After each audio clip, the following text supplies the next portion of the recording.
começando mais um Questão de Saúde. E hoje o nosso assunto são as alergias. Eu estou aqui no consultório do Dr. Francisco Vieira. Tudo bem, doutor? Tudo bem, é um prazer estar com vocês mais uma ocasião. Prazer é nosso, então. Primeiro vamos começar explicando o que são as alergias. Bom, a alergia nada mais é que uma anomalia que existe no sistema imunológico e que faz que muitas vezes pequenas substâncias ou material biológico, o organismo pensa que ataca esse material biológico, ou seja, os alergenos, inclusive fazendo anticorpos contra, se defendendo demais. Ou seja, isso então produz uma reação que quando a pessoa vai normalmente estar em contato com esse alergeno, vai produzir uma reação que pode se traduzir por rinite, por asma, dermatite atópica e até choque anafilático. Então, por exemplo, uma picada de abelha, né? Isso pode levar, muitas vezes, um caso muito grave, inclusive em pessoas alérgicas, até a morte, evidentemente. Mas existem outras coisas mais simples, como rinite, a asma brônquica e dermatite atópica. Então, isso é um conjunto maior que os alergistas normalmente atendem, inclusive, alergia por medicamento e alergia por drogas. Claro, então as pessoas realmente têm que prestar muita atenção e principalmente nessa época do ano. O que é mais complicado nesses meses agora do inverno, a umidade, enfim? Exato. Então, o que acontece é uma prevalência, ou seja, aumenta o número de infecções respiratórias virais. E se o paciente já é alérgico, é uma somatória entre infecção respiratória viral e a alergia, o rinite ou asma brônquica. Então, há um aumento muito grande de sintomas respiratórios. E isso vai fazer com que as pessoas, evidentemente, piorem com o frio ou com a umidade. E pior ainda se a pessoa tem mofo dentro da sua casa. Ou pior mais ainda se tem fumo ambiental dentro de casa. Então isso é uma série de coisas que fazem uma somatória. Inclusive aumenta muito o risco em crianças que estão em creches ou escolinhas que pegam mais infecção respiratória e umas pegam das outras e realmente isso é uma coisa que vai se ajuntando, se aglomerando e leva, assim, normalmente consultório dos pediatras e médicos em geral, não só de adultos como crianças também. Uhum. Até porque de 20% a 40% das pessoas têm algum tipo de alergia. É um número bastante elevado. Isso infelizmente em todo o mundo está um aumento crescente da alergia. Existem várias hipóteses, que não é o caso de nós discutirmos. Uma das hipóteses, evidentemente, é a poluição ambiental. Outro caso seria, normalmente, as crianças não teriam tanto contato com o que se chama substâncias, são probióticos, ou seja, desviaria o canal imunológico para a produção de imunoglobulina E, ou seja, não teria menos defesa porque tem menos contato com aquilo que as crianças antigas que tinham, quer dizer, com terra, às vezes com restos dejectos, principalmente em áreas rurais, tu entende? Então, havia mais resistência, entre aspas, contra a alergia. E hoje, realmente, existem muitos fatores, alguns até desconhecidos, que estão aumentando a prevalência de alergia. Existe algum tipo de alergia que é muito difícil de ser detectado, seja pela alimentação, que seja complicado? Exatamente. Isso é uma pergunta bem interessante, porque as pessoas muitas vezes que têm alergia, isso está aumentando a alergia com alimentos, e muitas vezes são alimentos, não só os alimentos, mas como são os aditivos que existem nos alimentos, que muitas vezes são desconhecidos. Esse é um problema meio sério. Inclusive, a gente existe em laboratórios para se medir IgE específica para alguns alimentos, mas não para todos. Então, algumas vezes, a pessoa, se não dá para o médico uma oportunidade, é difícil normalmente. Muitas vezes, se pode, inclusive, testar o próprio alimento, fazer um prick com a gotinha de alimento, junto com uma agulhazinha, e se faz com testemunho ou outra pessoa e se vê se reage. Isso é um teste exatamente bastante simples e pode nos dar alguma alguma noção da etiologia desse alimento, mas algumas vezes até o paciente não sabe o que é. Por exemplo, alergia por camarão. Muitas vezes começa a alergia por frutos do mar e por camarão. Isso a gente sabe que é muito frequente e às vezes está inclusive mascarado em saladas ou outros alimentos e que pode realmente ser prejudicar a pessoa. E pode acontecer de a pessoa, durante um certo período da vida, despertar a alergia? É assim que se coloca? Sim. Isso pode acontecer. Normalmente com os alimentos, a pessoa já sabe, ou a mãe em geral, se é criança, já sabe. É alérgica a amendoim, alérgica a trigo, alérgica a ovo. Então a mãe em geral sabe. Algumas vezes começa a ter alergia, pelo menos para frutos do mar, em períodos mais tarde. E a alergia que acontece mais frequentemente, tirando os alimentos, é a alergia que existe muito atualmente em meninas que usam bijuterias e começam desde cedo a usar bijuterias e daqui a pouquinho ficam alérgicas à bijuteria, ou alérgica a níquel ou alérgica a substâncias que normalmente se colocam como maquiagem, etc. Então, esse já é um tipo de alergia dermatológica mais tipo tardio. E você sabe muito bem que hoje em dia cada vez se coloca na pele mais produtos, né? Produtos cosméticos. Isso também é um outro fato que está aumentando a alergia. Acaba, às vezes, até fugindo, né, o alcance de tão rápido que as coisas vão acontecendo. Sim, é uma somatória. E a pesquisa da medicina tem que correr para saber tudo o que está acontecendo. É uma somatória de coisas, né, que tem de fazer, porque o alergista tem de ver o conjunto da coisa. Que os outros médicos são mais direcionados a um setor. Quando o médico da alergia tem de olhar globalizado tudo e muitas vezes é difícil de tirar uma história porque o paciente muitas vezes esquece, principalmente medicações que está tomando, esquece. Tomei uma aspirinazinha e me inchou todo. E daí, o que aconteceu? Né? Às vezes foi a vizinha que deu um remedinho para a gripe, chegou toda com angioedema, toda inchada. Então, às vezes um comprimidinho de analgésico para a gripe é capaz de desencadear uma reação grave, claro. Tem que tomar cuidado. E em relação a uma alergia bem comum, né, entre as pessoas, a rinite alérgica, quais os sintomas, o que pode ser feito? Tá. Bom, a rinite alérgica realmente é praticamente o que mais aparece no consultório de alergista. Isso começa em geral, depois do segundo ano, porque e o grande vilão do início da alergia respiratória é o ácaro do pó domiciliar.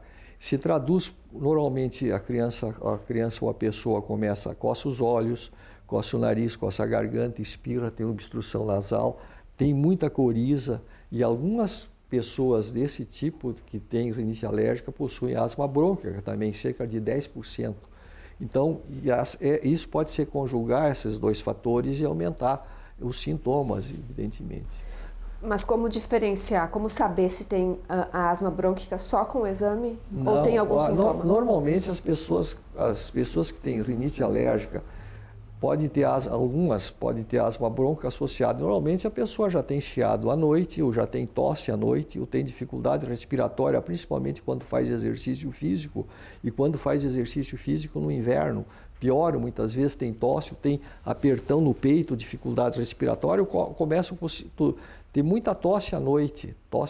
Isso aí tem de ter um pouco de cuidado. Pessoa que tosse muito à noite, não sabe o que é, muitas vezes tem hiperreatividade da via aérea.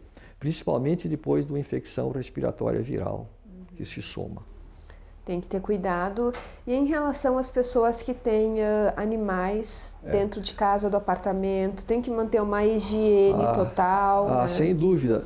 Se a criança, já tem rinite e se colocar rinite por ácaro e colocar um animal dentro de casa, existe uma possibilidade de, se ter um maior contato, aumentar esse sintoma de rinite e fazer sensibilizações. Se entre o gato e o cachorro, o gato dá mais sensibilização que o cachorro. Nos parece que existe um maior número de cães que gatos dentro de casa, atualmente, nos parece. Então, existe um risco, mas não é tão grande como fosse o epitélio de gato. Então, mas existe essa possibilidade. Agora, Por outro lado, muitas vezes é um animal de estimação e que é lavado esse cão e é bem cuidado, etc. Evidentemente, tirando o resto de epitélio, o resto de caspa, isso vai diminuir a concentração, mas dá trabalho de fazer toda essa higiene no cão, né? Sim, mesmo mantendo essa higiene, existe existe, mas normalmente as pessoas já, quando começa a ter, que tem muito contato, a pessoa já começa a desconfiar, ela já sabe, olha, cada vez que pega o gato, pega o cão, normalmente tem uma crise. A pessoa normalmente já vem com o médico, já sabe, alguns não, mas uma grande parte já chega no médico já dizendo, olha, eu tenho alergia ao gato, tenho alergia ao cachorro, etc. Pela observação, evidentemente, principalmente da mãe. Claro. E como amenizar tudo isso? Existe, no caso da rinite, existe uma cura, um tratamento? Como é que a pessoa pode agir? Então é o seguinte, a rinite principalmente se baseia em quatro pilares. Uma das coisas é o médico descobrir se a pessoa, a que alergeno é, por exemplo, se é um animal, se é alérgico a epitélio de cachorro, de gato, ou alérgico a ácaro, alérgico a pólen, ou alérgico a fungos. Isso o médico vai poder detectar e, de preferência, afastar esse alergeno da pessoa. Essa é a causa principal. Existe farmacoterapia, existem medicamentos que podem atenuar, mas o essencial que o alergista faz é tentar afastar o alergeno. E, evidentemente, existem medicamentos que podem amenizar, e existe em alguns casos especiais, fazer tratamento com imunoterapia específica, ou seja, com vacina contra aquilo que ele é alérgico e criar anticorpos contra. Isso pode diminuir sensivelmente os sintomas, pelo menos de alguns alergenos que a gente detecta muito bem, por exemplo, ácaros, principalmente ácaros e pólens. Epitélio de animais já não se faz isso aí, se retira o animal e não se faz, é difícil de tratar, a não ser que seja um veterinário, uma pessoa profissional que se faz isso. Mas normalmente não se faz vacina contra epitélio de animal. Certo. E a tosse alérgica? Esse é um grande problema, que muitas vezes não é a tosse alérgica. Eu tenho, inclusive, um pequeno trabalho, foi publicado cerca de dois anos atrás na Revista Brasileira de Alergia e Imunopatologia, chama traqueite. Traqueite é uma tosse que muitas vezes produz na pessoa, depois de uma infecção respiratória, dá uma sensação estranha ao nível da laringe, começa uma certa dor de garganta e começa a produzir como fosse uma sensação estranha, um prurido. E eu, pessoalmente, tenho essa traqueite. Graças a Deus agora diminuiu, mas houve uma época que cada vez que eu tinha infecção respiratória, tinha tosse. Agora, claro, isso é um caso. Mas tem outros casos que existe tosse alérgica, quando tem muita rinite alérgica, ou seja, tem gripe pós-nasal, ou seja, essa secreção que vai do nariz para trás, para a orofaringe, pode produzir tosse também, principalmente à noite. Ou, às vezes, a pessoa tem sinusite e confunde isso com alergia, porque desce a secreção e começa a tossir. Então, a tosse, e outros pacientes têm asma bronca. E normalmente podem tossir, principalmente quando tosse com exercício físico ou quando pega também infecção respiratória. Então a tosse é um sintoma que tem vários caminhos que nós temos de detectar qual é o que está produzindo tosse. Mas uma coisa que é importante e muitas vezes as pessoas chegam, tem tosse alérgica e muitas vezes é uma traqueite, uma inflamação na traqueia. E se o médico não diz, fica se repetindo. E realmente é difícil de haver cura nesse tipo de situação. Mas o mais importante, então, é que a pessoa que perceba algum sintoma, alguma coisa assim, procure o seu médico, claro, principalmente especialista. Não, sem dúvida, que muitas vezes até um início de uma pneumonia, vai começar com tosse, né? Febre, febrícula, pode dar uma pneumonia, quer dizer, a tosse é um sintoma que nós devemos olhar o conjunto, por que o paciente está tossindo. Normalmente, a maioria das tosses, nós sabemos, são infecções respiratórias leves de crianças, o mesmo adulto que tem um resfriadinho começa a ter tosse. Ok, passa. 5, 7 dias passa. Agora, a tosse que se prolonga por 2 ou mais semanas, normalmente tem de ser consultado um médico. Não tem outra maneira. Agora, então, doutor, para a gente encerrar o programa, eu gostaria que o senhor desse algumas dicas para as pessoas com os cuidados em casa, com cobertores, com o pó, com animais, algumas coisas que podem amenizar a alergia. O que nós fazemos principalmente é tentar, como nós falamos, é detectar o que é a pessoa alérgica para afastar esse tipo de situação. Mas se a pessoa, por exemplo, já tem rinite alérgica, já sabe, ele já não deve ter que colocar carpete no quarto. Isso é uma das coisas, ter tábua que pode facilitar, evitar esses cobertores com lã, de lã, que juntem pó, cortinas, não é? Então, tudo isso faz com que normalmente a pessoa, principalmente, fumo ambiental, que é uma coisa que a gente tem de ver muitas vezes.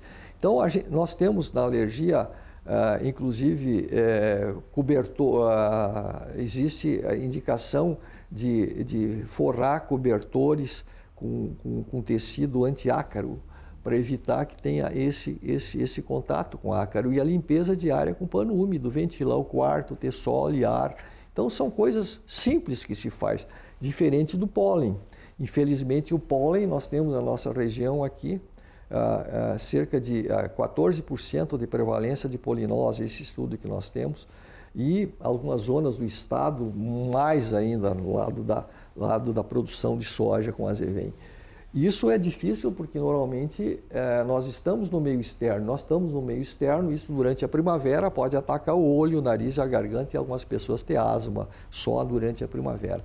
Mas o principal de tudo, se tem animais de casa, que nós falamos, evidentemente, a gente se sabe afastar o alergeno, não é? Certo? Então, a coisa normalmente se olha esse tipo de situação. Existem coisas simples e outras complexas, por exemplo. Se tu é um trabalhador no meio rural e tu é alérgico à picada de abelha, realmente isso é um problema muito sério, que nós temos inclusive de administrar adrenalina e fazer a pessoa fazer autoinjeção de adrenalina. Ela tem de saber se picar de adrenalina e se autoinjetar. Isso ocorre. Felizmente a prevalência não é muito grande, mas ocorre principalmente no meio rural. E nós temos de treinar essa pessoa de não vai pedir para a mãe, para o pai, para a sogra, para ninguém. A pessoa tem de se auto-injetar. Isso pode salvar a pessoa. Não existe outra maneira. Aqui, inclusive, nós se treina a pessoa a se auto-injetar. E não sai ninguém daqui sem se fazer a injeção de adrenalina. Não existe essa possibilidade. Então, é uma coisa que salva a vida. Então, o melhor conselheiro de tudo, eu acho que é o médico, né? O médico que vai saber a que tipo. Claro que nós não vamos dar uma injeção de adrenalina a alguém que ficou só com um inchadinho no braço, a pessoa que já desmaiou, baixou a pressão, teve reação anafilática, foi para o hospital, etc., em emergência. Ou teve edema de glote e teve dificuldade respiratória, não é? Então, esses pacientes de risco têm de ter essa medicação. Não. São cuidados bem específicos e cada pessoa tem que prestar bem atenção. Sem dúvida. Certo. Muito obrigada pela participação, doutor, no nosso programa. Não tem nada a agradecer, foi um prazer. Tá ótimo, então. E o programa Questão de Saúde de hoje vai ficando por aqui. Obrigada pela audiência e até o próximo programa.